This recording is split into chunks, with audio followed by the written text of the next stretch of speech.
Hi everyone, thank you for joining the fight with Teddy Atlas. I'm Teddy Atlas III, joined by Teddy Atlas IV, and as always, my main man, Boxing Hall of Famer, Teddy Atlas.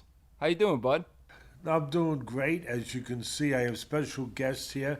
They've been staying over for the weekend, and you see, on Staten Island, we do it our own way. In the Atlas household, we make up our own holidays. Since they have a Mother's Day and a Father's Day, but no Grandfather's Day, we created one. You have a Grandfather's Day? Well, now there's a Grandfather's Day. This is officially Grandfather's Day at the Atlas household. I will introduce, this is Joseph Atlas Fazio, and this is little Mara Riley Fazio. She's 5, he's 7. And, you know, we were talking yesterday, and my buddy over here and my buddy over there in Las Vegas, he's been on the podcast. They both have been on. I've been on more. Well, he said he's been on more. But he had forgot that he was on a few years ago, and he was reminded that he was. So we got a couple questions for you guys here. For you, who is your favorite boxer right now? Usyk. Why? Because I took a picture with him when I was younger, and he's a heavyweight champion. Those are pretty good reasons. Wow, you took a picture. That's right, you did take a picture with him. Where did you take that picture with him? At your house when I was 2. When you were 2? Wow, you remember that? Yeah. Okay. And he played around with you. He was playing games with you. Do you remember that? Yeah, under the table. Yeah, he's a heavyweight champ, but he wasn't. It wasn't beyond him to go and play with a 2-year-old. He's a pretty special guy, right? Yes. Yeah. And you, Mara, what do you have to say? Do you have a favorite boxer? What would you? What is the favorite thing you like to do? Be here. Mhm. You're a good swimmer. You're very good at gymnastics, by the way. You're tremendous. Do you want to say anything? Okay, she's a quieter one. Did you want to, before we finish this up, did you want to show a piece of your artwork? Yes. Okay, go ahead. You present it. Explain to the people. I think they can figure out what that is. I don't know what to say. Well, it's a shark. I've never seen a shark with sneakers before. What is the reason why the shark has sneakers on? I don't know. Okay. Well, I guess so he can walk around and not only swim, but he can also go trotting and do his road work. So he's in shape, because fighters have to do their road work, don't they? Yeah. Okay. Little Teddy, what do you have to say? Who's your favorite boxer? We're gonna. Joseph told us his favorite boxer is Usyk. How about you tell me who's your favorite boxing trainer and the best trainer in the whole world? Papa. Good answer. I appreciate that. That's a little biased, but I appreciate it just the same. It's all love. Listen, everybody out there, we just wanted to share our love with all of you, okay?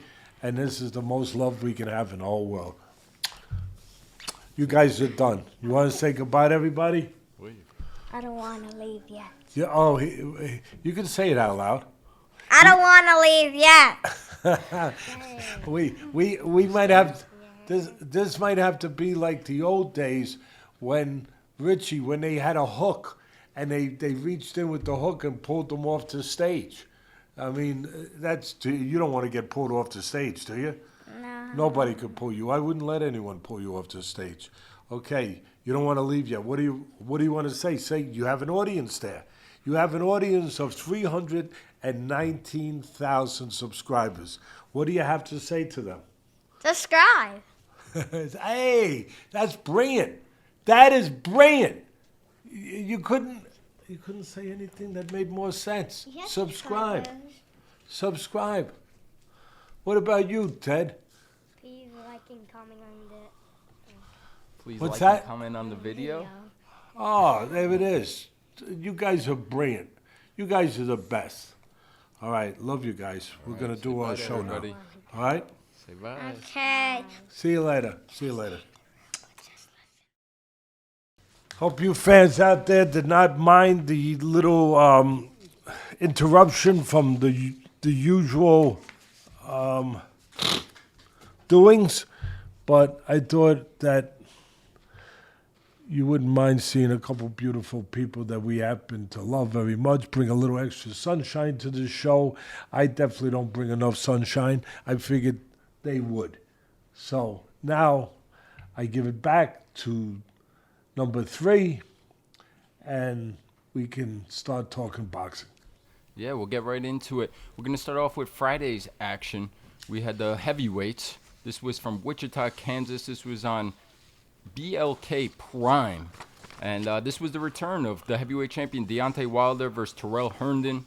Deontay Wilder's first fight back in over a year since his knockout loss to Zhang. He had 2 fights lost in a row coming into this one. And I don't know what was worse, bud. The production, the opponent, or Deontay Wilder's performance. But I was just thinking about you over the years. You always talked about that magic eraser, the great power that Deontay Wilder possesses in that right hand especially.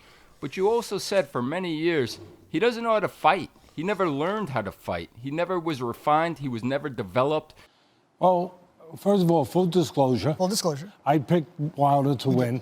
Figured the eraser would take care of a lot of sins. Tonight it didn't. Also, full disclosure, I've been saying from the beginning of his career that Wilder, and with a lot of attacking, when I say it, especially from Wilder's people, that Wilder can't fight. Can't fight. Never learned how to fight. But punches are not made. They are born. And he was born with that great eraser, with that thunderbolt in the right hand. But tonight, it wasn't there to pull him out of the fire. And to me, it looked like the same old Deontay Wilder at 39 years of age. He had a new trainer in his corner in Don House, parted ways with Malik Scott, and I didn't see any change. Like I said, the same old Wilder, pushing his jab, not snapping it, not controlling range or distance, and then winging big, reckless, powerful shots. In the end, he had the right opponent, gets a 7th-round stoppage. What'd you make of this fight? What'd you make of Deontay Wilder and his return back to the win column? Yeah, I mean, listen, you covered it every which way. It could be covered really right there. But if you were sick, you had to go to get better. Say you had maybe congestion in your chest, bronchitis they call it. You might go get a shot of penicillin. Right, you go to the doctor. That's how they used to treat it. They treat it with a shot of penicillin, the old-fashioned way. Or if it wasn't too bad, you let your grandma or your mom make you some nice chicken noodle soup. That made you feel better. Well, if you're in the fight business and you're coming off some bad losses and you're at a tough spot in your career that way, and you got to feel better, what do you do in boxing? You get an opponent like they got, and I'm not knocking the guy. The guy gets in the ring. God bless him. He's braver than most. But you get that kind of an opponent that they got for Wilder to make him feel better. The problem was it didn't make us feel a lot better because the production and everything, like you said, was rough. It was rough. And rough to watch. Now, look, Wilder got mad at me a couple of times, because I'm just pointing out what I believe to be the truth from 50 years in the business of training fighters, being a fighter, commentating all those years. I mean, this is my only life, my only business that I know. And I've been blessed to be able to make a living and take care of my family in it. And I said years ago on ESPN, I broke it down on film, the things that he does, he never learned how to do, which is keep balance, be in position to throw the jab where he can do things off the jab. He never learned how to do more things off the jab. I give him credit. He tried to use the left hook a little bit more the other night, but I thought that for me, with that length, with that athleticism, with that height, with that God-given power that he has, punches are born and not made, he has that power. I thought that he could have been developed into a left hand where he could have hooked off it. He could have uppercutted off it. He could have done so many, I used to say when I wanted a guy to do more with that jab, that you got to teach the jab to speak more languages, not just English. To let him speak other languages too. I would have liked to see that, and to have him where he was, like you pointed out, where he doesn't lose his balance. Just basic, good, fundamental things to go along with the thing that is not fundamental, the thing that is God-given, the thing that is genetically driven, and that's power. Either you have it or you don't. And I would have loved to see it, what he could have been if you built around that. And it's not to knock him. He became heavyweight champion. He's made millions of dollars. He's taking care of his daughter. He's taking care. God bless you. I appreciate that. I admire that.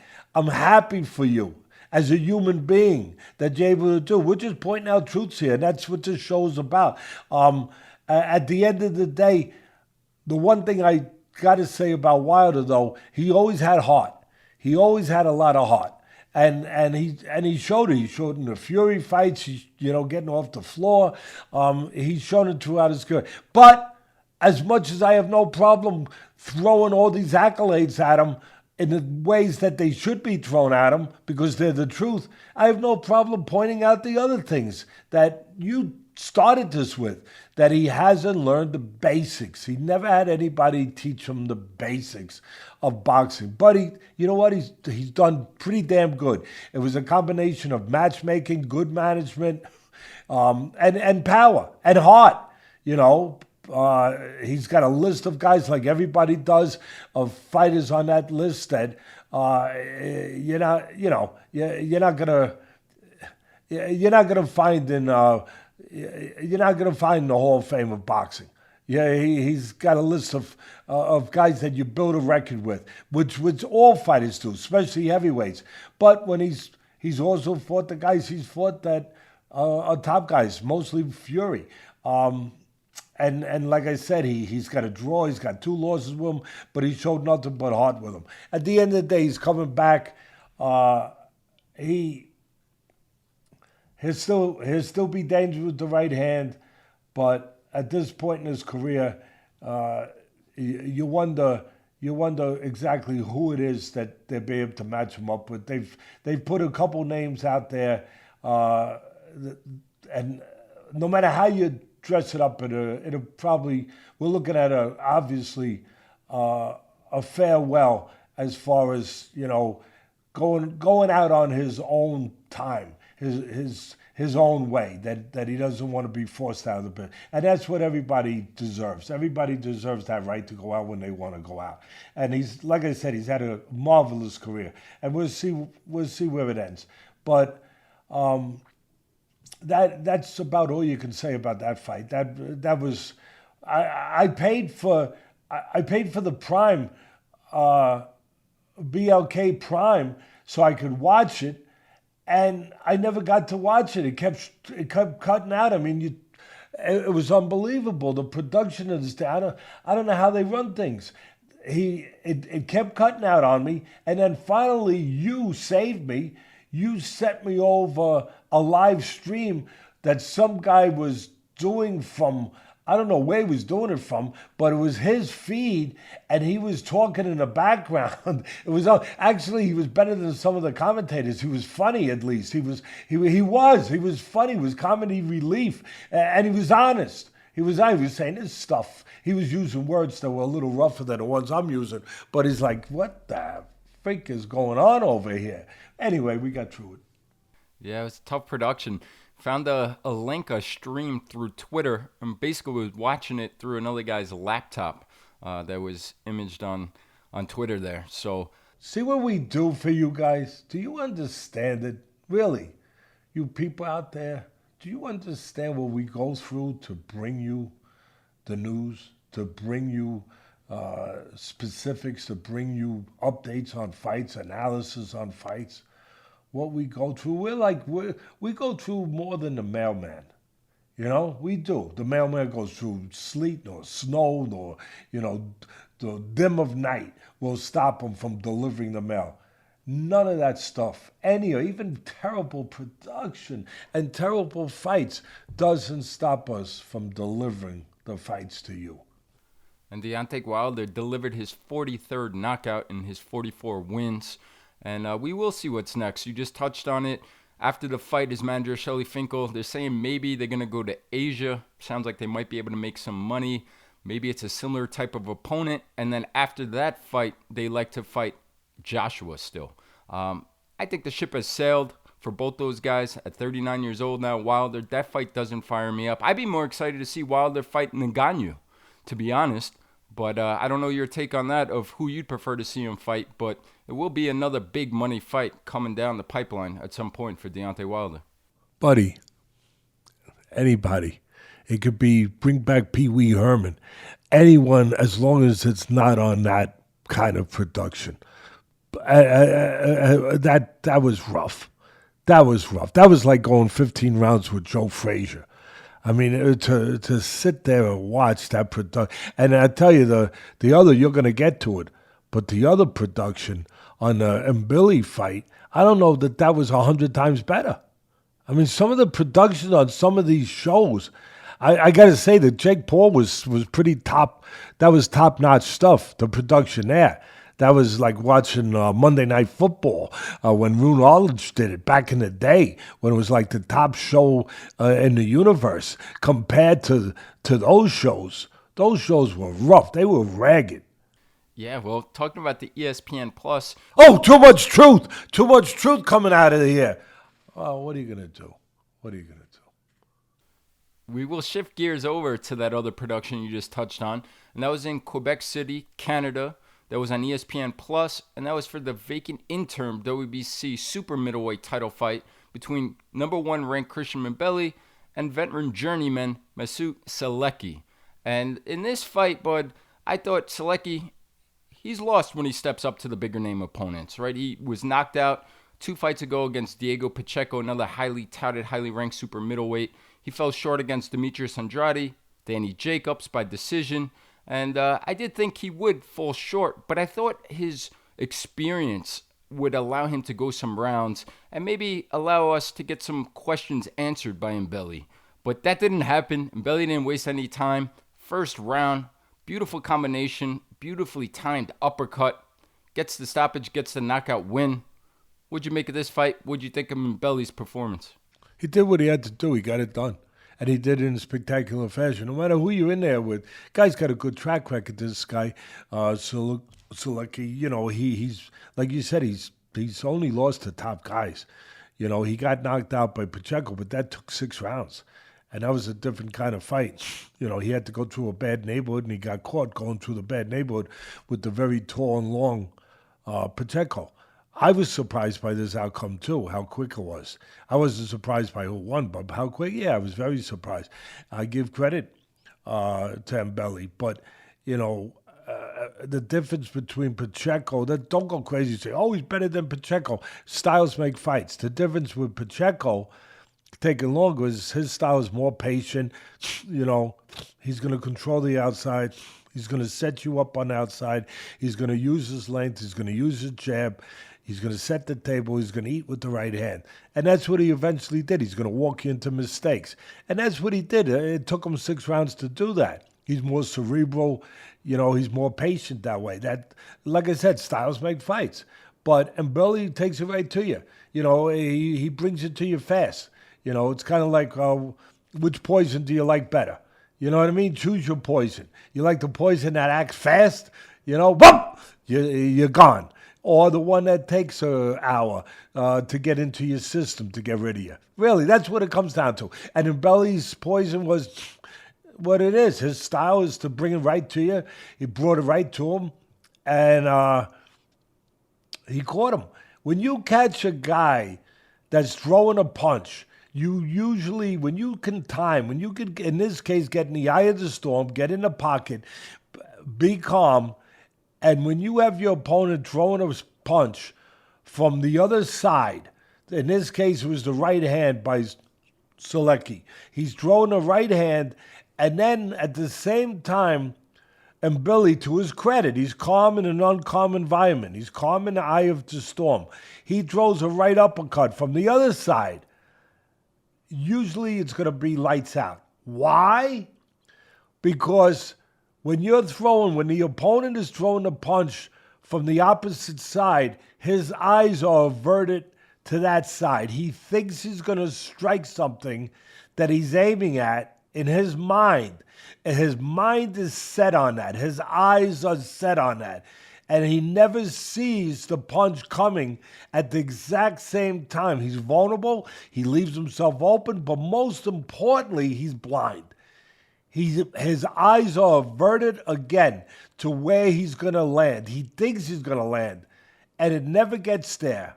And the right hand, or the right uppercut in this case, landed first. And you get that result because the brain never had time to set itself, to say, okay, a punch is coming. Incoming, here comes something. Okay, get ready, brace yourself. Then you can take the punch. Chances are you can take it then. But when you don't know it's coming, and you're in the middle of, you think you're delivering, and instead you're receiving, you got a problem. And, Houston, you got a problem. And that's exactly what it was. And to me, I couldn't give a better breakdown. To me, that's the breakdown. That's what happened. I was shocked, like my son was, that he would get rid of him that quick. That's the one thing you got to love about Mbilli. Love him or hate him. And there's vulnerabilities with him. But he's going to bring it. That's his style. That's his ID. It's going to be enjoyable. It's going to be enjoyable to watch as long as it lasts. No matter who he fights, he is going to be the firestorm bringing the fire. Yeah, great breakdown. And Sulecki was off of his feet. I don't think he could have continued, but the ref was quick to jump in there and make sure he wasn't going to continue.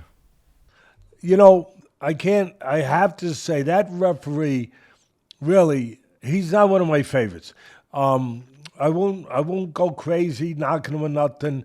Obviously he's a professional, experienced ref and very experienced, the whole thing.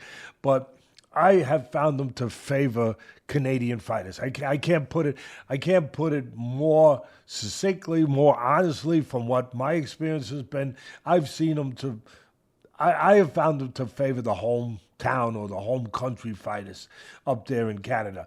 Again, you can't knock him. The fight had to be stopped. There was no way that Sulecki could continue. There's no doubt about it. I'm just pointing out that he has a bit of a track record that's not a great one for me, the referee. But he, and because of that, yeah, I noticed what my son noticed. I noticed he was really quick, but he wasn't wrong. Maybe another referee waits a beat. Maybe he waits a beat. Maybe he looks at him a little longer. Maybe he gives it an extra couple seconds to make a judgment. But no, he wasn't waiting.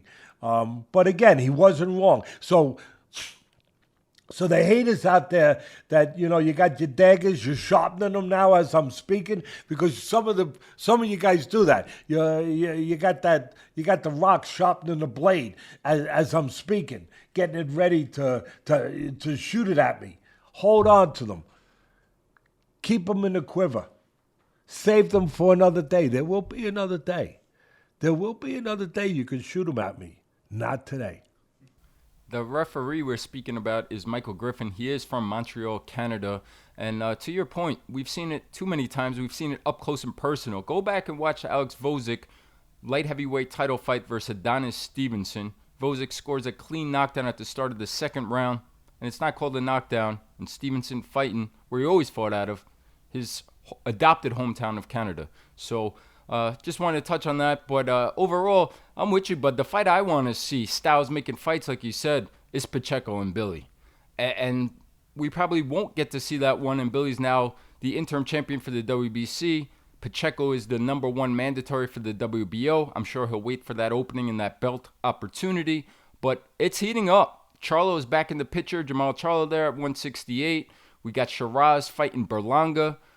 Many other names that could be the future opponent for Christian Mbilli. No matter who it is, I'm excited to see him next. Yeah, it's a hot division now. I agree. It's a hot division, Grab your dance partner, get out on the floor, and let's go. I wish I had some music, Rich. I love the 50s and 60s. They would have fit right in right now with this. Get out there and go. Do it. Do the twist. Do whatever it is you want to do. Look, as far as Mbilli and Pacheco, yeah, classic, contrasting styles. Styles make fights. Ali Frazier, that's all I'll say. That's what that would be. That's the kind of matchup that would be. And then again, don't sharpen your knives and say, you're comparing these guys to Ali and Frazier. No, I'm not saying that. I have to help you. Some of you need help. Some of you don't. Some of you really do. You need serious help. You really do. I feel like, I got to help walk you across the street. No, I'm not saying that. I'm just saying that the styles evoke that kind of thought. Let's go. I'm through with that. Let's go. From the super middleweights, we're going to shift over from Friday night to the lightweights on Saturday night, and that was Floyd Schofield versus Tevin Farmer. This is another fight that was shocking. Now, when it was first originally announced, we spoke about this fight. My first reaction was for Tevin Farmer, the former world champion at lightweight. Was this too much too soon, coming back from two tough fights for Cepeda? The most recent being the rematch, which he fell short in, again, a tough fight only 3 months ago. And knowing that maybe, besides the turnaround was too quick, that he's just back in the gym too quick and leaves it in the gym. And that was my huge concern coming in. On the other side of it was this fight too soon for Schofield? This is the biggest jump up in competition for him fighting Farmer, who's supposed to step up and fight Shakur Stevenson. That fight fell through. He became sick during the week of the fight, had to pull out days before the fight. He waited for this opportunity, and he made the most of it. Didn't waste any time. First round, drops Farmer with a beautiful right hand, put behind the jab. Drops him 2 more times, gets the finish, gets the win. First round knockout. What'd you make of this fight? What'd you think of Floyd Schofield? Fate, sometimes fate and destiny, buddy, is on your side. And I think it was on the side of Schofield that he got sick, or maybe he didn't get sick. Maybe they just pulled him out. I don't know. I don't know. But we're going to trust him that he was sick. And he had to pull out of that fight that you just mentioned with Shakur. I don't think he was ready for that fight. I think that it turned out perfect. Well, obviously, you don't need Teddy Atlas to tell you that. He just scored a 1-round knockout. But I do think that sometimes, again, fate, destiny shines on you. And it shined on him. It wasn't time to fight somebody like Shakur Stevenson. I don't think it would have been good. This was good. I give him credit. I give his father credit. They are starting to find an ID and an identity. I didn't think they had one. Where Schofield, early in his career, he was a go-get-you guy. He was a go-get-you, becoming like a go-get-you monster. He was getting headbutted. He was coming in out of control, but he was going to get you. Showed a lot of heart, a lot of grit, a lot of determination, some power, athleticism. He was like a little Mbilli in a way. He was just going to get. And then all of a sudden, he thought he had a hard time with an experienced veteran fighter, and he started boxing. He started to, his father had him boxing more, staying on the outside, using the gym. And I thought he was caught.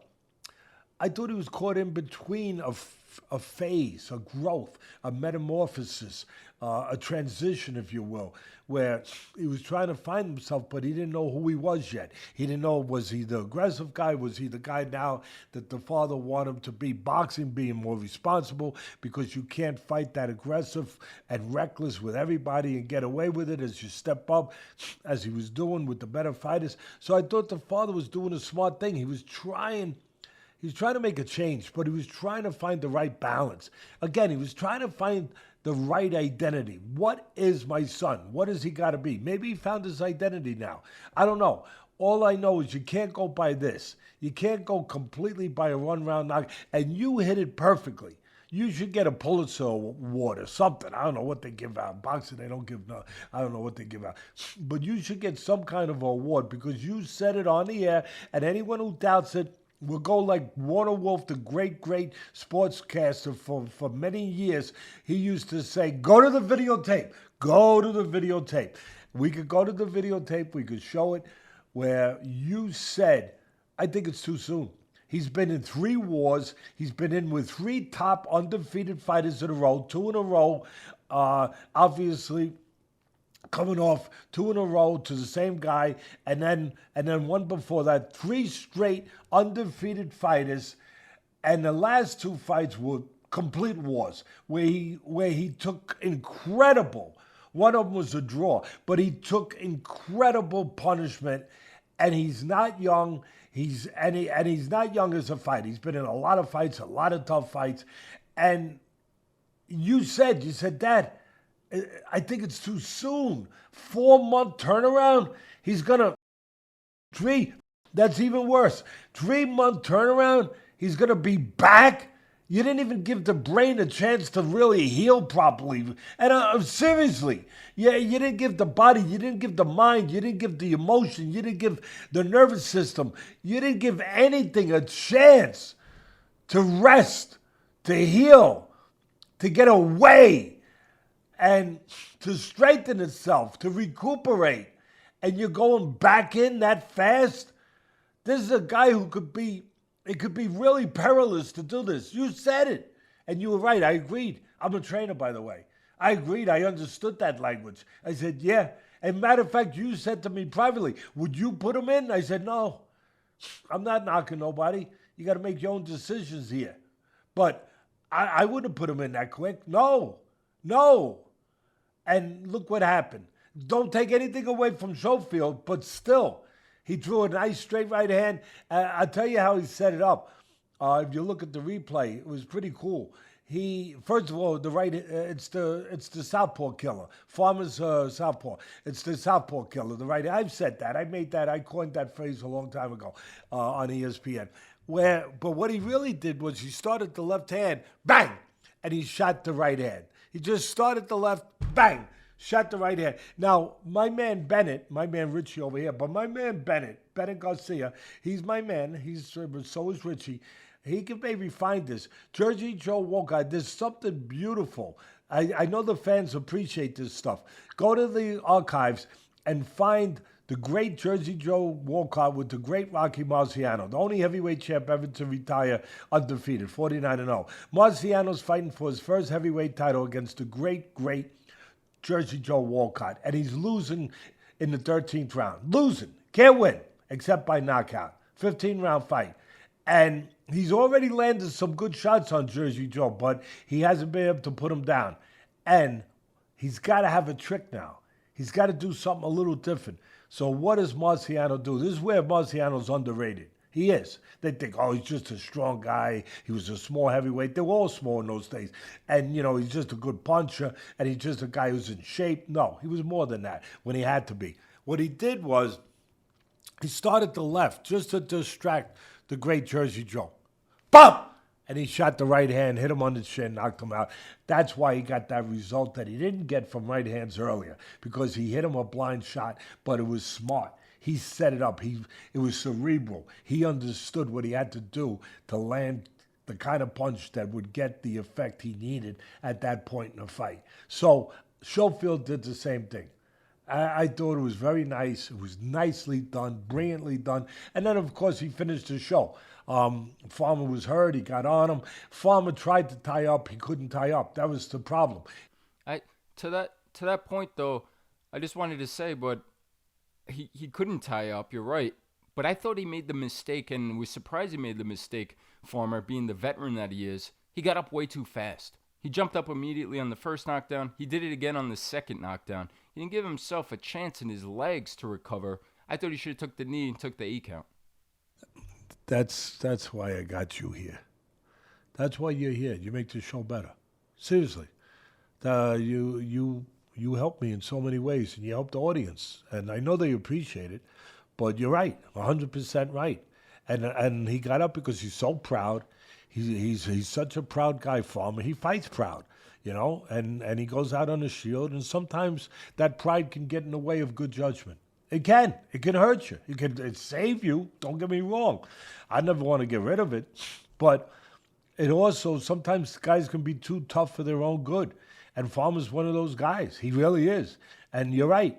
He would have been much better served. Stay there, stay there, stay in a crouch position, get your wits about you, get your balance, get your equilibrium, get everything, get your bearings, and then get up. Like we've seen fighters do. We have seen fighters save themselves by doing that. And we have seen what my son just pointed out too, where fighters have gotten up too soon and they get finished. So, yeah, I think that's a pretty good analysis. Yeah, the one that stood out to me was Chavez Jr versus Costas Zoo.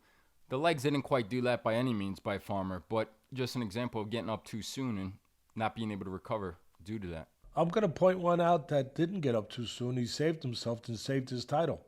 And he's a Hall of Famer because of it, really. And I know people love him, don't like him, but I don't care. I don't care because I love him. I think he was great. He got everything out of himself. And that was Timmy Bradley. Yeah, against Provodnikov. Ruslan. Yeah, Ruslan, good puncher. Good puncher. He caught him. He caught him early in the fight. He hurt him. It was incredible. It really was. What a display of just intestinal fortitude and courage and heart. Really, that he was able to survive that and win the fight. Do enough to win the fight, survive it, and then in the last round, he got dropped again. And he was ahead, him being Bradley, of course. He was ahead, and he had the wherewithal to take a knee. To take a knee, knowing that if he stayed up, he might not have survived. I mean, really, give him credit. We give him credit for his heart. We give him credit for his skills, all of that. Give him credit for his mind, that under that kind of fire, under those kind of extreme circumstances, he could have his wits about him to think that. That's like a great general in a war.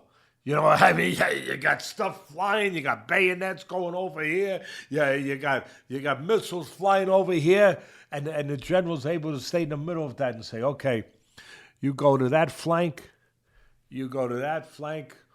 pull back the tanks, bring up the artillery, the other artillery. Really, that's a state of mind that not everybody can have in that kind of environment. Yeah, absolutely. It was a great breakdown. Great performance by Floyd Schofield. And that's 4 losses in a row now for Tevin Farmer. He's 34 years of age. He's been in some great, tough fights. I just worry about him moving forward. We will see if he continues on. And for Schofield, bud, there's a lot of names in that division. You got the champions. Obviously, Shakur Stevenson being one of them. Maybe that fight gets rescheduled. But Andy Cruz, so many other young, up-and-coming top prospects. I want to see where he fits in with some of those guys. I think those guys are a little ahead of him with development right now. I'm not, again, I just threw some nice flowers to him. I really like this kid Schofield.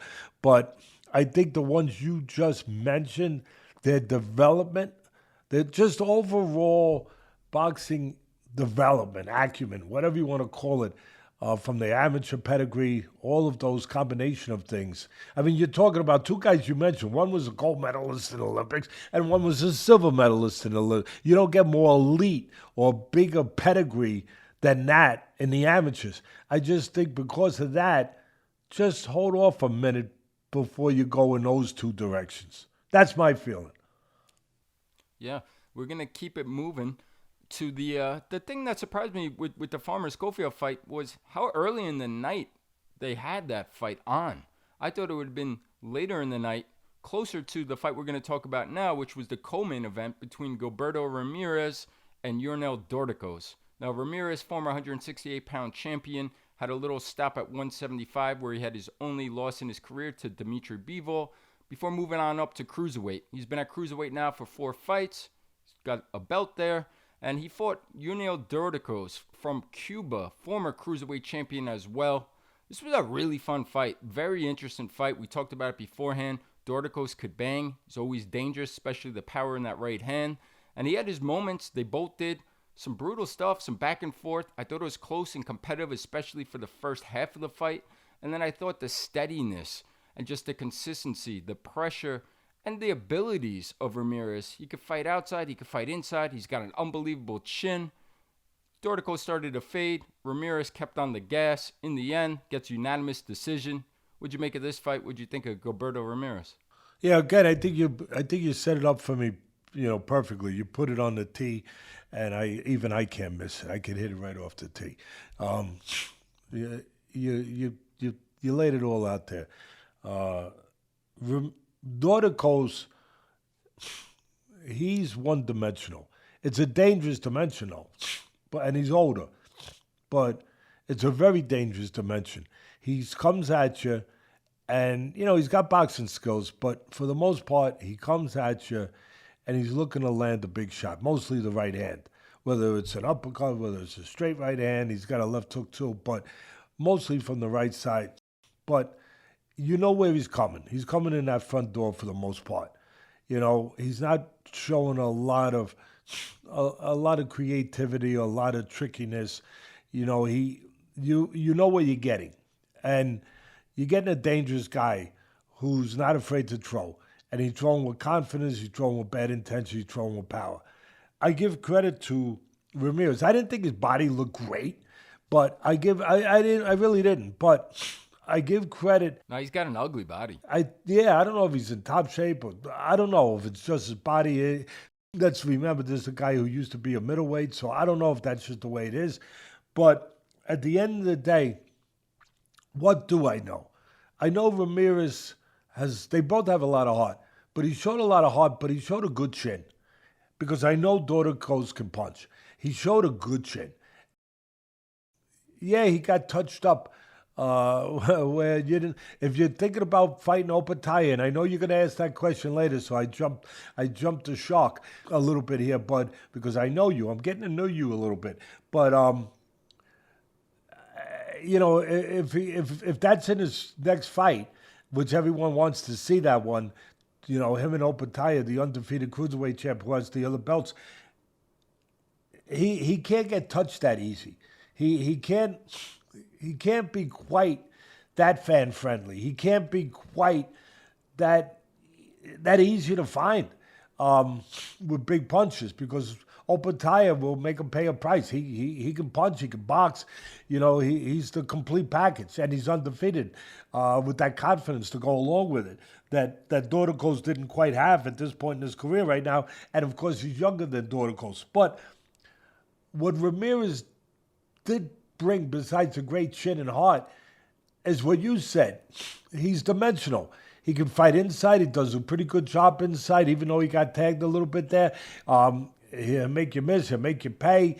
He can move around you a little bit. He's got good legs. He can box on the outside. He is dimensional. He does have choices of how he wants to go about his business.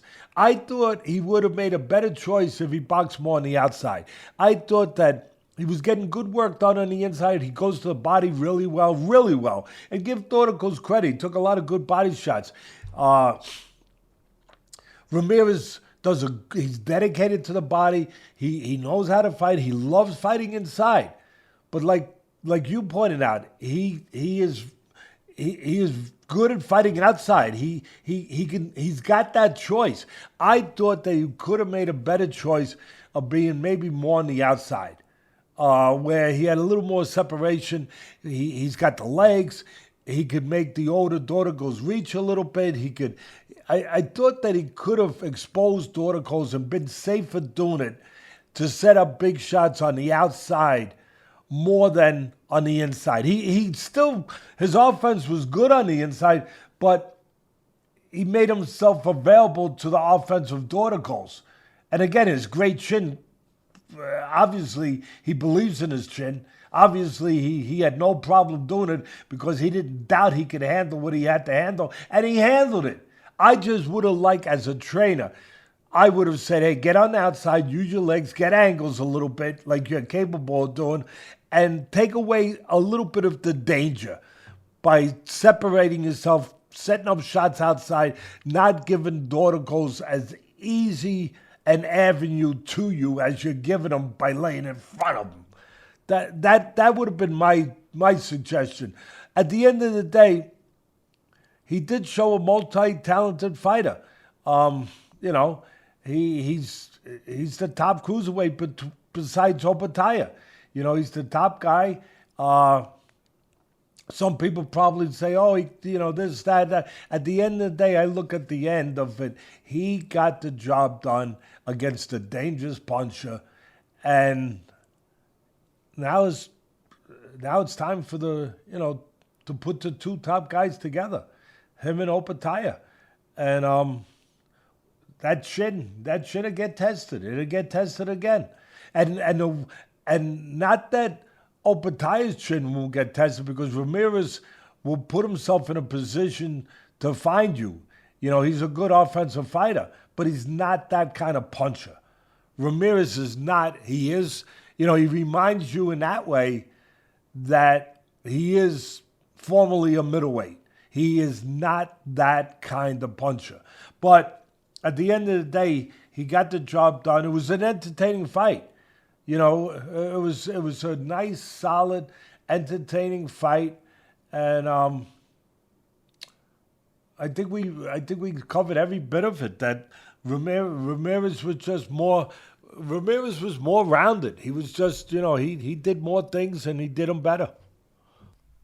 Yeah, absolutely, and an unbelievable chin, like you said. Great fight, great breakdown, and for me, Bud, I know you just touched on it. Topuria has to be the next fight, right? That's what everybody's calling for. It's what everybody wants to see. Unification bout, like you said, at cruiserweight. But if that fight doesn't happen, I'll throw one other out there. Another former super middleweight champion, just like Gilberto Ramirez. Could David Benavidez climb up to cruiserweight in an all-Mexican clash versus Gilberto Ramirez? I'd vote for it. I love Benavidez. I love his style. I love his father. I love him. I love the way he conducts himself, the way he goes about his business, what he does in the ring, that he's willing to fight anybody. He proved that by fighting Morrell, a very dangerous, very good fighter, Morrell, and a very dangerous guy. He proved it by fighting him.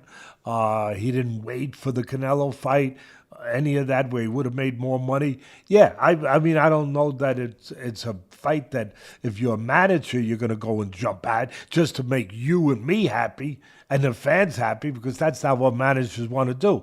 They want to do what makes the most sense for the fighter's career. And as far as this, ching, ching, ching, ching, ching, and I'm not saying it's not that fight to really get Benavidez to go and put himself in that position. I don't think it makes sense that way. I'd love to see it, though. The last thing I would say about Ramirez is I love the way he puts punches together.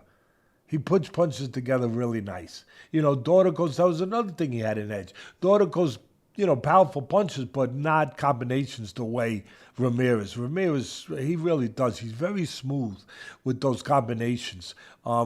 He made me think while I was watching it, Bud, that he's a bit of a rhythm fighter. Did you get that feeling? Like he gets into a rhythm, like he gets into a flow. His combinations flow, and once he gets into the flow, he's in his place. Yeah, absolutely. And just so steady with that flow and consistent throughout with that high volume. He's a tough out for anybody, always a fun fighter to watch. We'll be seeing what's next for him, and that'll take us to the main event. Before we get to the main event, I want to take a quick break and give a thank you to our sponsor, Athletic Greens. Athletic Greens introduces the new AG1 Next Gen. It now includes 5 clinically studied probiotic strains shown to support digestive and immune health with added vitamins and minerals. They've also now have new travel pack designs resulting in a much easier pour to improve the customer experience.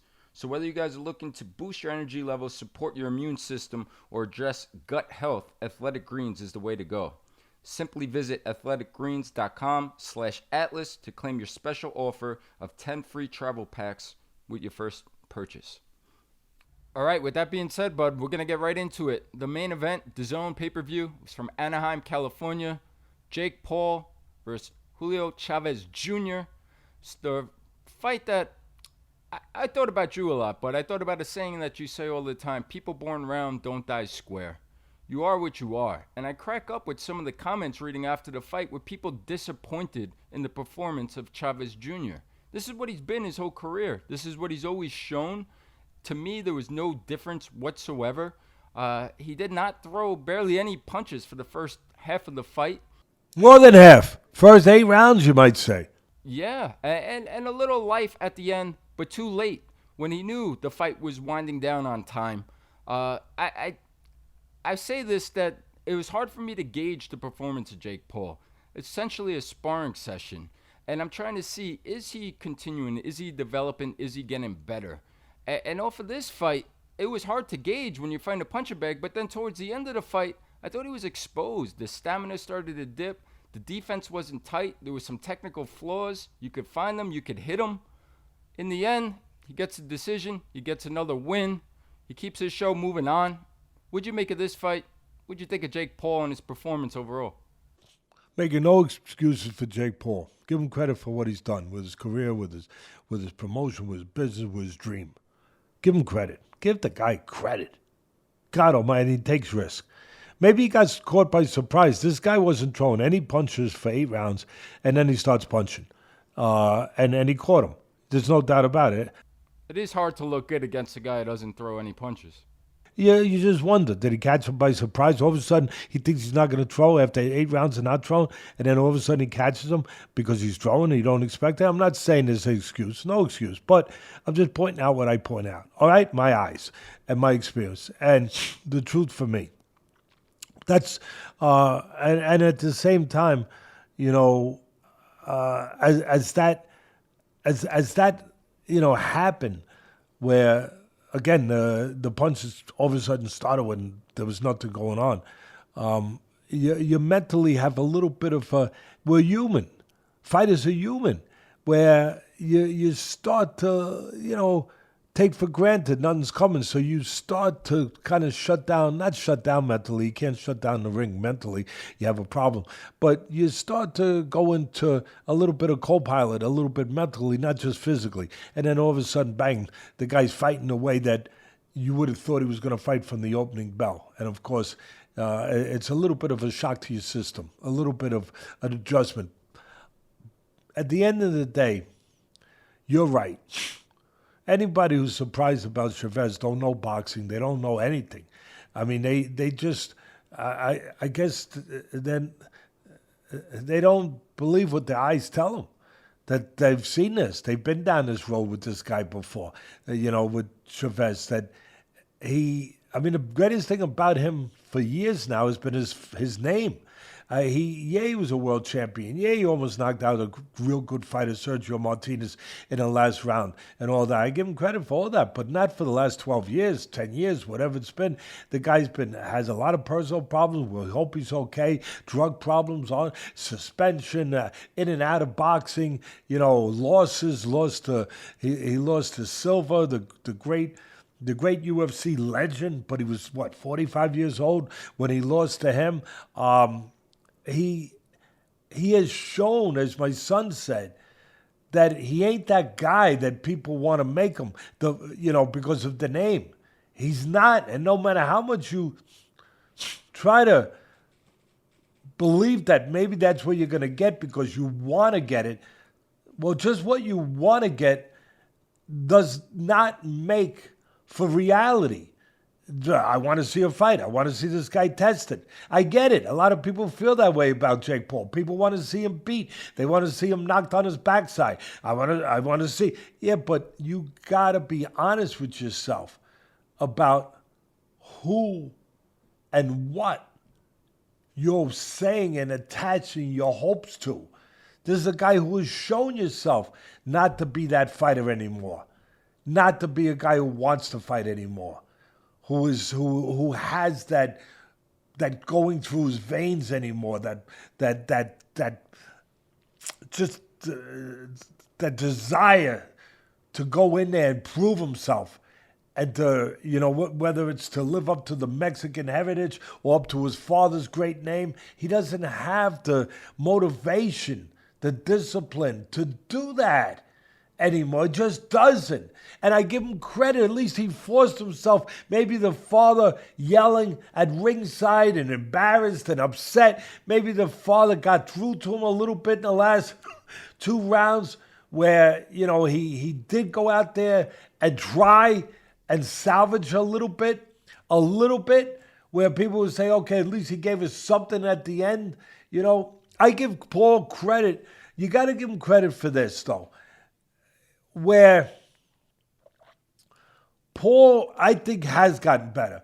I think he's more comfortable in his own skin. I think he's more comfortable as a fighter. He believes it. I believe that he's more comfortable in his environment now, in the ring.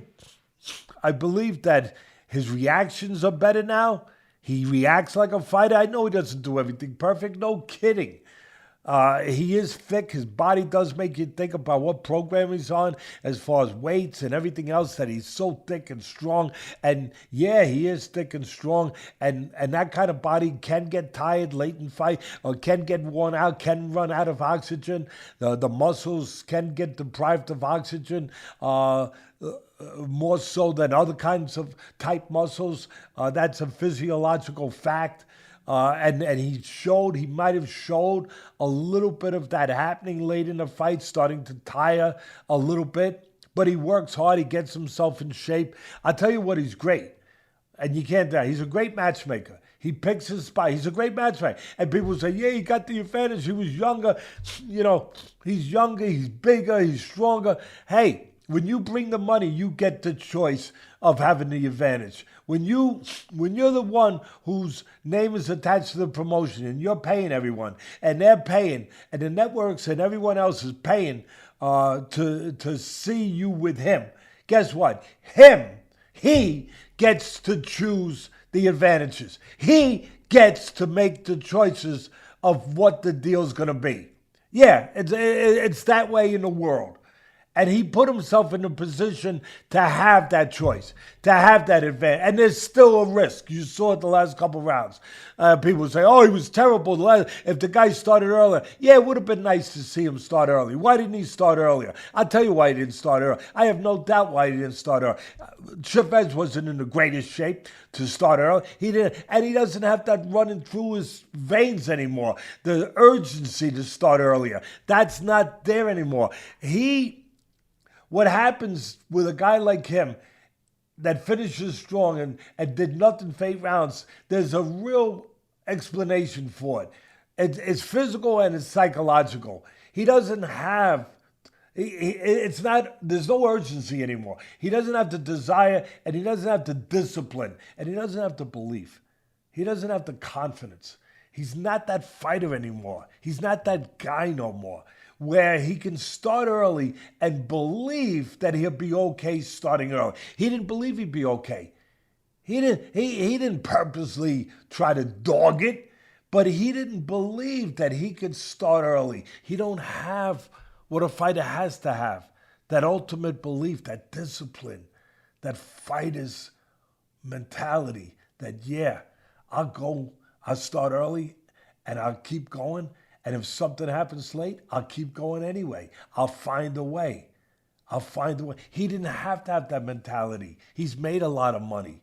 He's not that guy. Now, some people always have that mentality, even if they made a lot of money, like Michael Jordan in basketball. He was always going to have that mentality. Not everybody is Michael Jordan in boxing, in life, in basketball, in any vocation, in any trade. They don't all have that kind of mentality, that kind of character, whatever you want to call it, that kind of makeup. I really believe, I have no doubt about it, that Chavez just did not believe. He probably didn't do the best training in the world. We heard the reports that his strength coach was a good guy. He's a serious guy. I know him, Chris Camacho. I had him in camp with Vosic. He's a good, serious guy. He knows what he's doing. He's a proud guy. He's a pro. He ain't going to be there if he doesn't think that he's there with a guy who's given his all. So he walked out of camp. That tells you something. It tells you what I'm talking about. That when you get in that ring and you have to have that belief that I can behave like a fighter. I can fight like a fighter. I can throw punches the way a fighter is supposed to throw, from the first bell to the last bell. I can do that. But when you don't believe you can do that, you act the way, you perform the way we just watched him, very honestly. Maybe he didn't mean to be that honest, but very honestly, he showed you, no, I don't have that urgency. I don't have that confidence. I don't have that discipline. I don't have that spirit anymore to believe. Forget about knowing how to throw the punch the right way and throw that hook to the liver that we wanted to see him throw and he never threw it. Forget about that. What it comes down, you have to have the desire to do it. You have to have, with that desire, the belief, the confidence. He no longer has that. So what happens is this. You're looking for light at the end of the tunnel. You're in a dark place, and you're looking for light. There's no light, you're not going to punch. No, I can't. There's no light. I got to be careful. I'm not going to throw. I'm not going to fight. I'm not going to throw sustained punches because I don't know if I can get there. And then all of a sudden you get to the 8th round, and there's light. There's only 2 rounds left, 3 rounds left. There's light at the end of the tunnel. Hey, guys, there's light up there. Okay, I know I can finish. And then he throws punches. That's your explanation. You could go anywhere in the world to try to get an explanation. Or you don't give a damn. You just say he's a dog. I don't care. Whatever, that's fine. But I'm giving you, from 50 years in this business, of being in this world, that's why he suddenly threw late. And I want to give credit to Paul in this way. Yeah, he's a good manager. Yeah, he picked his spot again. But there was danger at the end. He survived the danger. I know it was only in spots, and it was with a smaller guy and an older guy and all that crap. But he showed me his legs aren't bad. He's got good judgment of stepping out of range. He showed me good reactionary skills that are getting better. He even showed some decent defensive skills where he dipped his head a little bit. He moved a little, And I tell you one thing, I know he's not great. People are going to try to murder me. I don't care what you try. I'm not saying he's Jake LaMotta. I'm not saying he's Sugar Ray Robinson. I'm not saying he's any of the. I'm not saying he can beat those guys now that are up there. I think the best spot that he would probably look to pick if he wants a real title fight would probably be Bordeaux Jack, who's 42 years old, and he's a world champion. He's got a real belt. That might be his best spot to navigate, to maneuver enough with young legs to have a shot there, unless he wants to go to another event. He's talking about Joshua. I don't know if that stuff's real. He's talking about Joshua. He's throwing these names around. Listen, he is Barnum and Bailey. Besides, give him credit. He's Barnum and Bailey. He's an entertainer. He's a promoter. Give him credit for what he's done, and he does take risk. There's still a level of risk. It's just that it's in his favor. Yeah, he's earned that. He has earned the right to have it in his favor. I thought that the one thing I'll finish with in the analysis of Jake Paul that I got to give him credit, real ultimate credit for. Yeah, he's using I think his best punch is his jab. I know he's got a good right hand. He's got power in the right hand. He threw some really good right hands to the body. And listen, Chavez took him. He took him. He had them, but he threw some good hard right hands to the body. He's got a good right hand. He's got power in it. But his jab is his best punch. He's got a pretty good, stiff, straight, strong jab. His legs are pretty good, like I said. He can move laterally, get angles. He can step out of range on you. Is he real creative with his arsenal of punches? No. Did he throw that right uppercut that they didn't even mention? That he threw it, that he landed? He threw it at the right time. I give him credit. It could be dangerous to throw a right uppercut from that far away, but he did it when he knew that Chavez was backing up and wasn't set. That shows me awareness. That shows me he's getting calm in his environment. That shows me a little something. And the last thing that showed me that I want to, give him credit for is that when Chavez did make his little runs, and they were little runs, but when he made his little runs, he made big one the last 2 rounds. But when he made his little runs, Paul responds and acts like a fighter right away. He sure did, bud. See, you think like a fighter and a fighting person because you've been around it your whole life. Yeah, that stood out immediately. He does. He does respond. He responds. He doesn't let you keep the momentum. He doesn't let you dominate him. He doesn't let you take the oxygen out of the room. He does what a fighter has to do. I don't care if it's a great fighter, a white-collar fighter, a beginning fighter, a fighter at his level. I don't care. He does what my son just said, 100%. What a fighter has to do. He responds. He comes back and he breaks up your momentum. He doesn't let you dominate him. He behaves like a fighter. And now a lot of people, I'm going to say it again, he behaves like a fighter. Now a lot of you people are going to hate that. Oh my God, he's a YouTuber, Teddy. He's muddying the waters of your beautiful sport. What do? No, he's not. He's bringing attention to the sport. He's bringing more attention to the sport, more people that are interested, that are crossing over, that are curious about it, and we'll see how it goes. And he's reminding people, if you have a dream, and go out there and work your ass off to make it come true. Go ahead. Don't be afraid. And that's what he's done. Yeah, I'm not crazy. I'm not saying he's beating Canelo, he's doing this, I'm not saying any of that stuff. I'm saying what I'm saying. And what I'm saying, I stand by. And it's right. Yeah, absolutely. That was a great breakdown. There was a lot to unpack there.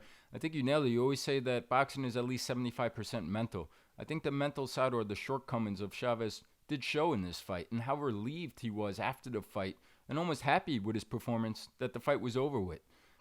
And you know what he was? I wasn't going to say that to you, just said it. Again, thank you for being part of the show, because really you add to it, because you opened the door for things that I would have left the door closed. I know it's going to come off as I'm knocking them. I'm not. I'm enlightening people. I'm educating people on some things in this business that, unless you're in the business in a serious way, you would not be able to ever really understand. But Customano coined this phrase, and he's so right. And if he was alive, God bless him, he would have said, Teddy, there was another example of being a game quitter. And really, what is a game quitter? It's a guy that he's got heart. He's got heart. He'll go in there. He'll take part. So sometimes, honestly, he'll take more. What my son said, 75% is mental. That's all you need to know. He will take more punishment. He don't have the wherewithal, the confidence, the discipline to do what he has to do to win, to believe that he can win. It starts with belief, not skill. No, will. Belief. That's what it starts with in anything in life. And you don't have that. So what he'll do is he'll go in there, he'll take a beating. Sometimes he'll take a terrible beat. I'll tell you one that was, you might not like it, Mike Tyson and Holyfield in the first fight.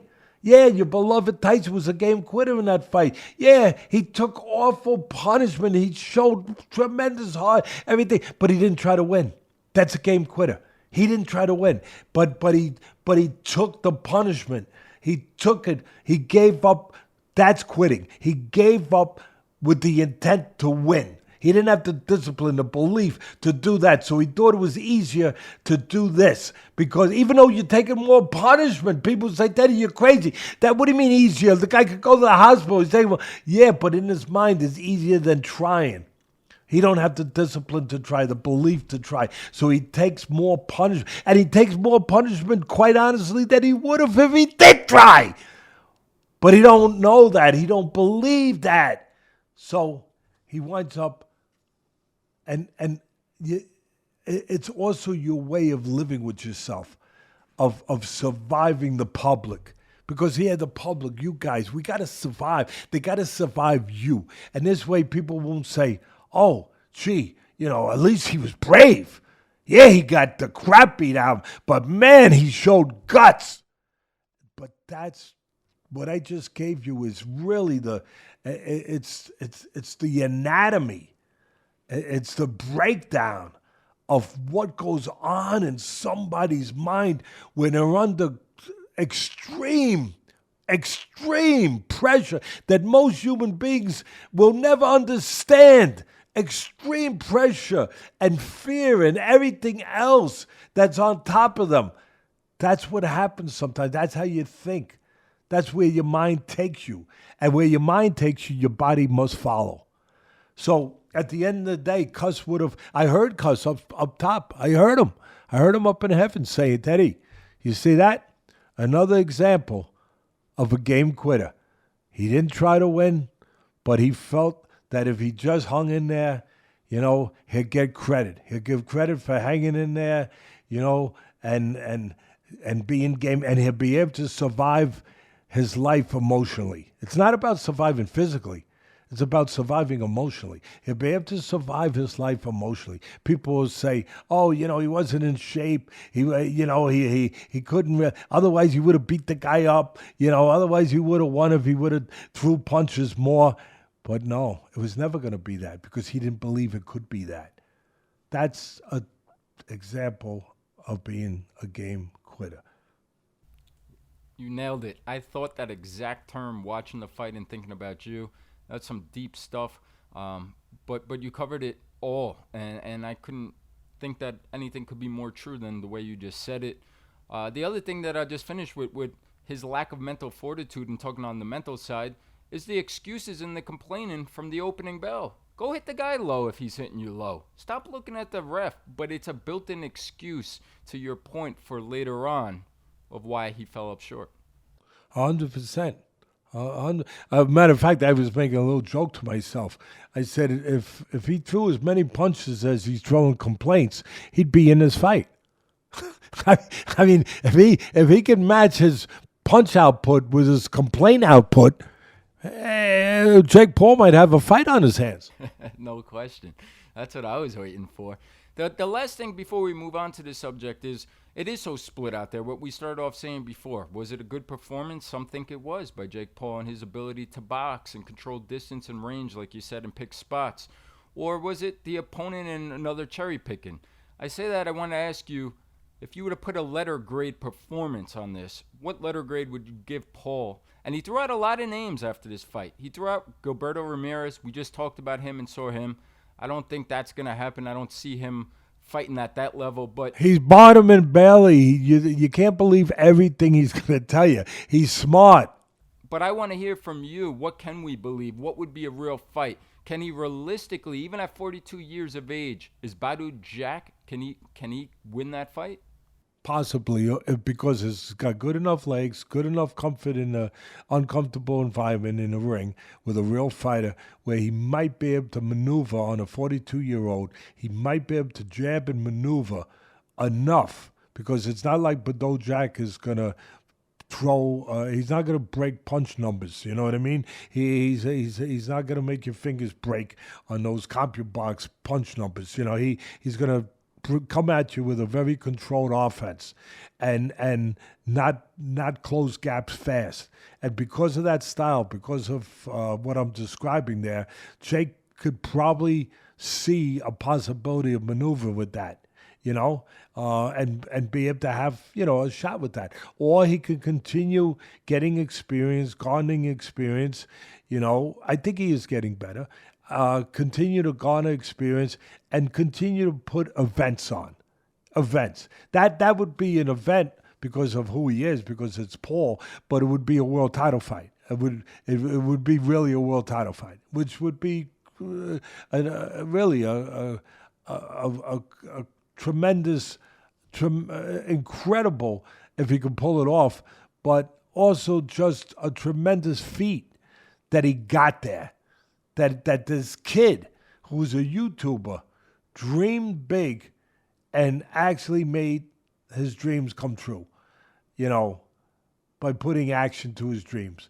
But I don't believe, even at this point, Joshua makes sense. I don't believe that Ramirez makes sense. Obviously, I said that already. I don't think it. Yeah, Tank Davis, he called out.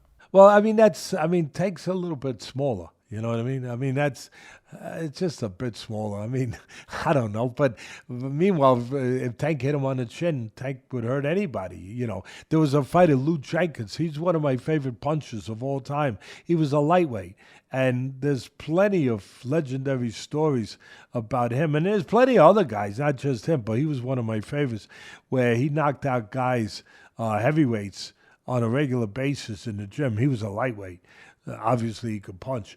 But listen, we'll find out. We'll find out. Meanwhile, all you need to know is we're talking about him, right? People are talking about him. He's successful. We're talking about him. You know, people watched. The people are still watching. He's doing what he wanted to do. Yeah, and I just heard you say that Jake Paul will be the next cruiserweight champion of the world coming up soon. I didn't say calm down, because you got these people out there that be running with that. They'll be running. You're going to see stories all across the freaking place now on the internet, popping up all over the place. Teddy Atlas said he's going to beat the crap out of this, and he's going to win the world title. He's going to beat Pantoja. I didn't say that. I did not say that. My son has a sense of humor like his father. My son is like his father. He knows how to get at you. He knows how to get at you a little bit. No, I'm just saying that out of all the title fights, unless another one is out there that I'm not thinking about, at that weight class, because that's the one time he's not going to be able to have the weight allowance advantage. You know, he's not going to be able to pick that. If you're going to fight for a world title, you got to fight within that weight class. No, it makes sense for the reasons you said. Badu Jack, 42 years old. Badu Jack also was a 175-pounder who is relatively new to the cruiserweight division. So that would probably be the one that does make the most sense. I wanted to see him get the stoppage against Chavez Jr., and I think more of the level of the rematch maybe first versus Tommy Fury. But we will see what's next. We covered that one pretty thoroughly. And before we wrap it up, which that wraps up the boxing news, we're going to jump over to the UFC. We had the big one, the main event, T-Mobile Arena, Las Vegas. We had Ilia Topuria versus Charles Oliveira. Wow, Topuria is special. He said it all week. He said, I'm going to knock him out in the first round. He went out there and he did it. He set it up beautifully, working the jab up and down. Snuck the right hand behind it, caught the southpaw Oliveira. Kind of similar to what you were just saying with the Schofield Farmer fight and setting it up. Devastating right hand. Unbelievable performance. Nobody has done that to Charles Oliveira. That's Volkanovski, Max Holloway, and Oliveira. 3 brutal knockouts in a row versus 3 great fighters. What'd you think? How special is Ilia Topuria, the now 2-weight division world champion? You know what I think, bud? This is what I think. Who's next? Well, really, we got a taste in the ring after. Yeah. Patty the Batty, it looks like. Yeah, but he's been on our show, Patty the Batty. You know, because that's a big money fight. And, I mean, listen, I like Patty. I think he's gotten better. I think he's improved. There's no doubt about it. He's a tough guy, all that.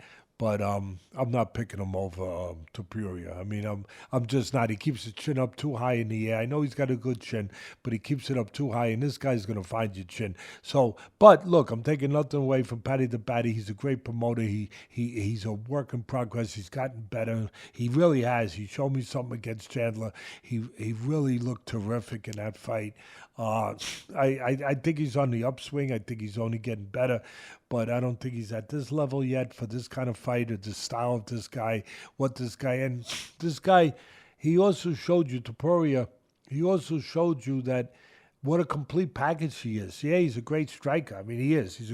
I don't think there's any doubt he's the best striker in the UFC right now, probably in the MMA world, period. But, man, he's great on the floor, too. He's great on the floor. His grappling skills and everything else that goes with that. There's no weakness. There's no apparent. And the thing he has, what Cus D'Amato used to say, that Cus told me the only people he ever saw that had this was Sugar Ray Robinson and Muhammad Ali. Supreme confidence. Really the belief that you could strap him to a lie detector and the line's going to be straight. It's going to be flat. They do not believe anybody can beat them. They do not believe it's possible. They do not believe they can lose. And it doesn't mean they can't, but it means that's what they believe. And there's a strength to that. There's a power to that. But I want to quickly analyze. What can you analyze in a 2-minute, whatever? I don't know how long it was, but it was less than a round. But in a couple minutes, people say, well, there's nothing to analyze. He hit him with the right hand and then the left hook a little bit, and then, of course, it was over, and then he hit him with a few of those. That's where you need a referee. By the way, please, let's always make sure these referees in UFC boxing, too, but that they are ready to get in there before those hammer fists come when the guy's out, because that's scary. I mean, he's out and he's still got to hit 2 hammer fists because these guys are animals in a good way. I'm not saying a bad way. They know that these guys come back sometimes. So in their mind, it's conquer or be conquered.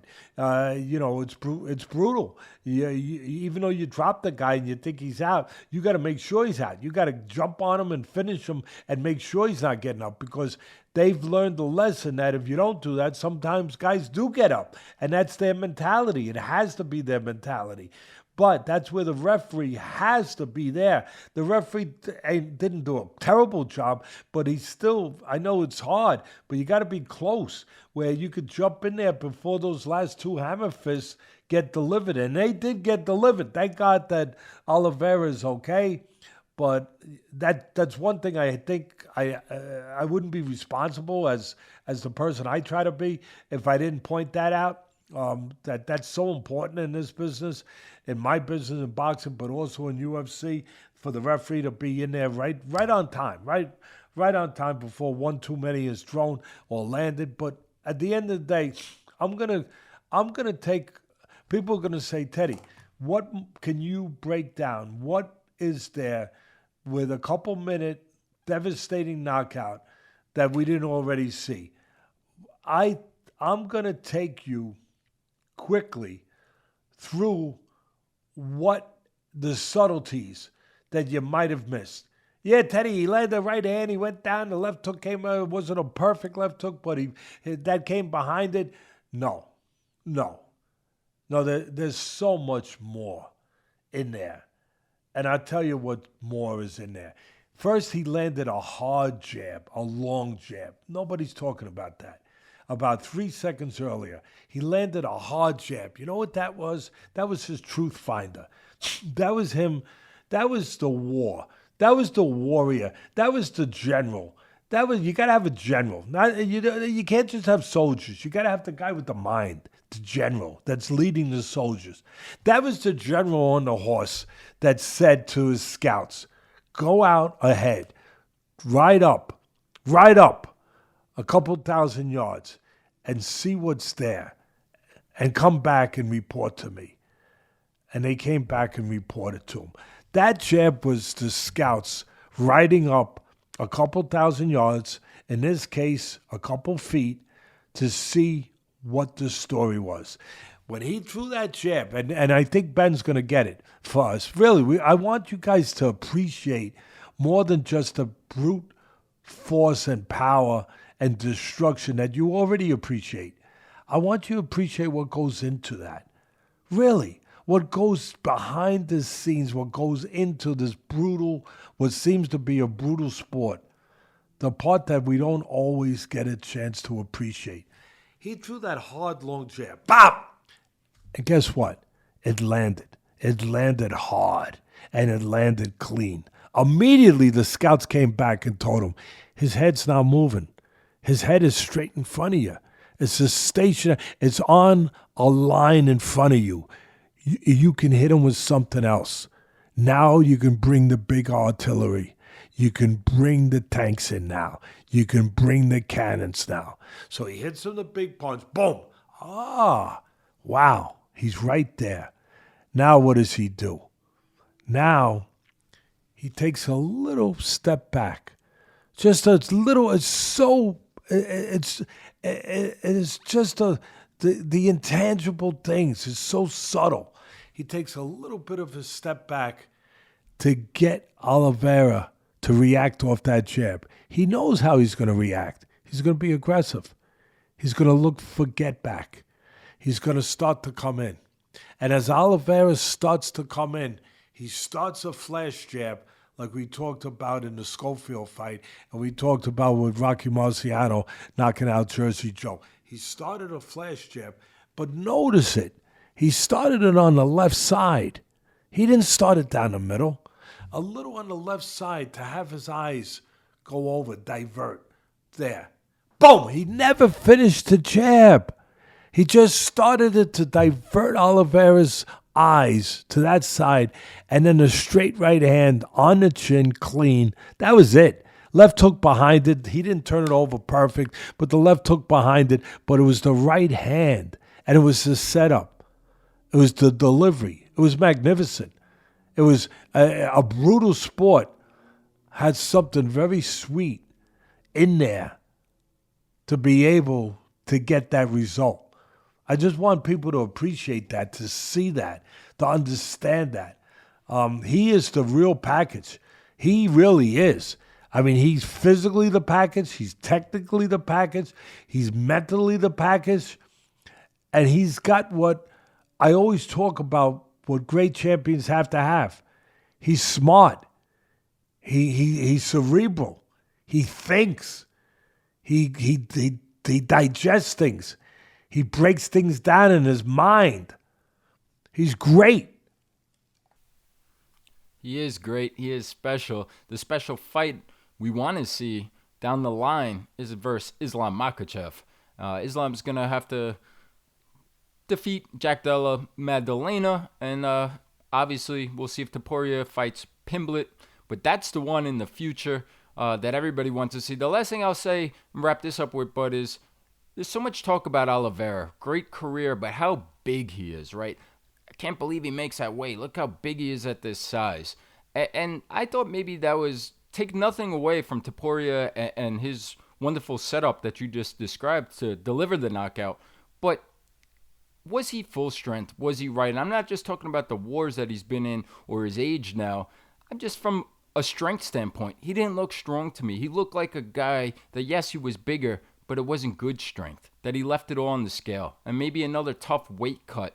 But even early on, Topuria, to me, just looked glaringly stronger, and there was nothing behind Oliveira that night, in my opinion.